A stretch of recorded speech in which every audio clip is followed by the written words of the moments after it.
Guys, welcome back to my ketogenic modified Atkins diet channel.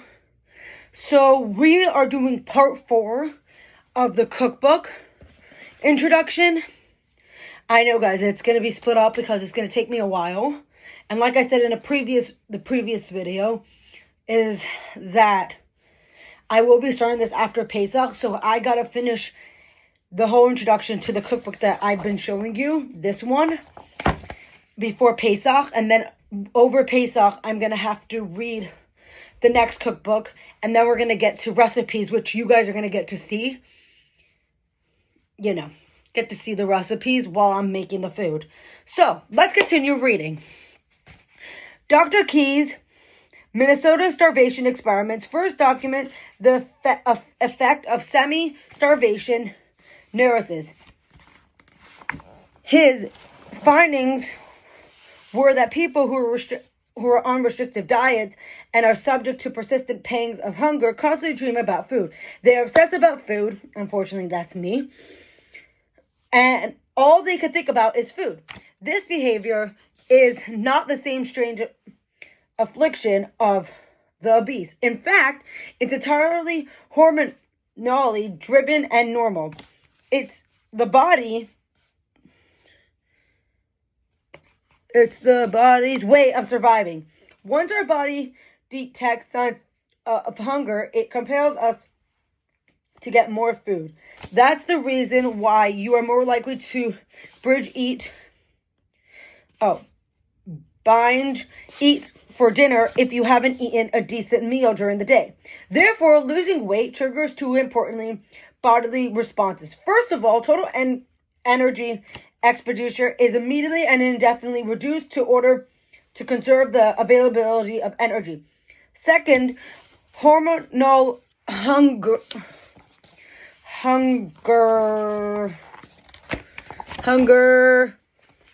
metabolism. This is simply evolutionary survival strategy. This is the reason why weight loss doesn't last forever. Our bodies will always constantly look for ways to make us regain the weight back. How weight loss alters bodily function. Let's break down the several problems that are associated with dramatically reducing how much you eat. When your body is deprived, it does not have energy to survive and will start drawing energy from your muscles, therefore leading to a loss of muscle mass. This is one of the main reasons why we get fatter as we age. There is a decrease in muscle mass associated hormones.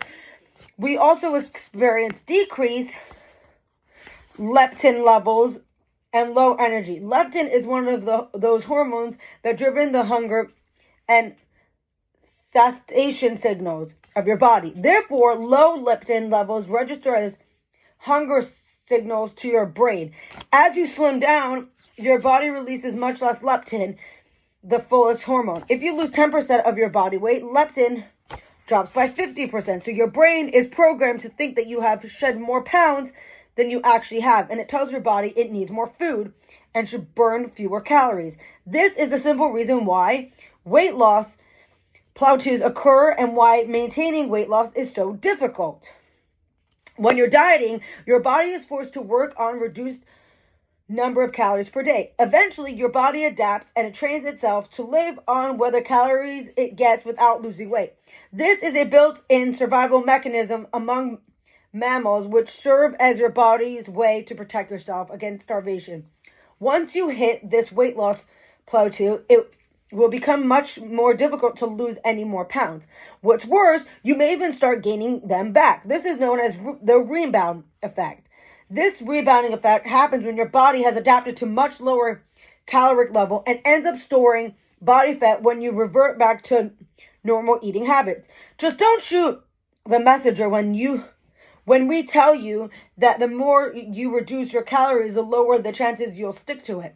That's because when you're on a diet, your hormones are working even more persistently to signal your body to eat more.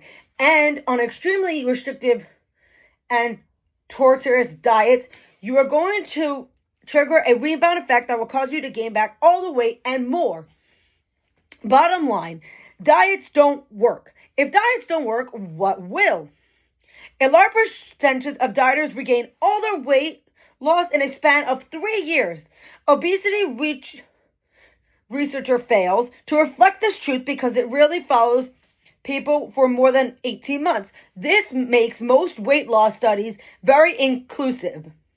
Yet this isn't breaking news. Doctors know that most obesity treatments focus on portion control and calorie reduction diets do not work.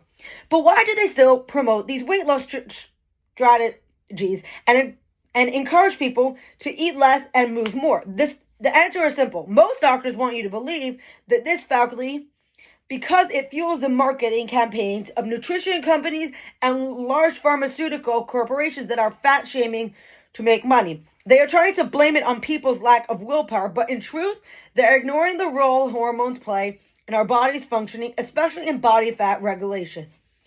If only researchers and doctors started spreading the truth that depriving the body of its energy requirements only leads to more hunger, we'd have much better chance of addressing obesity. The way calorie in, calorie out diets are prompted only leads to more weight gain. Why? First, dieting is stressful. Calorie restriction produces stress hormones which act on fat cells to increase the amount of abnormal fat. Such fat is associated with medical problems like diabetes and heart disease, regardless of the overall weight. Second, weight anxiety and dieting lead to binge eating, therefore causing weight gain. Dieting also reduces the influence of the brain's weight regulation system by teaching us to rely on the rules rather than the hunger to control eating. People who eat this way become more vulnerable to external cues telling them what to eat.